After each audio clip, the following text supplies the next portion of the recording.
Hey folks, how we doing? We're going to be setting up the squat rack today. Super important to get this right, okay? For a few reasons, legs are a lot stronger than what you could lift up to a position from the floor. Okay, so don't be intimidated by this. We'll show you how to set it up perfectly. And what I'm actually going to do here is take this bar down to show you how to maneuver the J-hooks and the support here, all right? So this is just below the shoulders. Each gym has slightly different racks. With these, probably better if we go over here. We've got a handle on the back, lever on the front.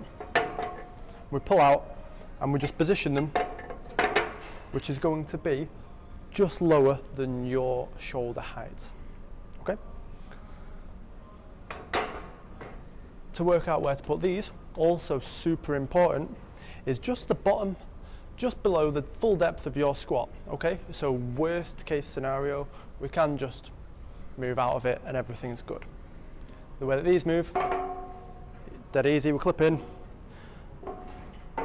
and we clip out. Real easy. Next bit is getting in and out of position. So as I mentioned, we have this slightly lower than shoulders. That's really important because it helps you get into position quicker, but it also helps you get out of position at the end of the set much easier. A mistake that a lot of people make is they seem to set this up one higher than their shoulders. We see that all the time. So at the end of the set, to jump up to try and do it. You can imagine how exerted you are at the end of a set. Just have it set one lower than your shoulder. Now position wise, for getting into the barbell. So we've got finger markers on either side here. Best way to get in is make sure feet are under the barbell when you walk in here, okay? We don't want to load up the bar from here.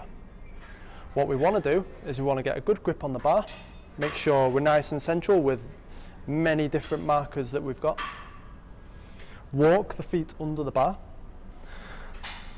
get in a nice tight position, pulling the bar down into you a little bit so the core's braced, everything's tight. Lift up, and we step back so we're now in the center of the rack, okay? If we move into the squat, you can see that I'm not going to make contact with the rack at the bottom, but it's there just in case I need it, all right? And then when we're re-racking, really important this, and some people are a bit nervous about doing it, it's actually really easy. Best thing to do, have a narrower stance, so you're about a centimetre or two taller.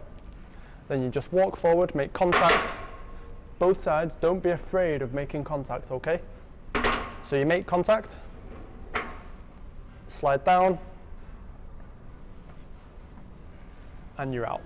Real easy. But that is how to use the squat rack for perfect squats. There you go.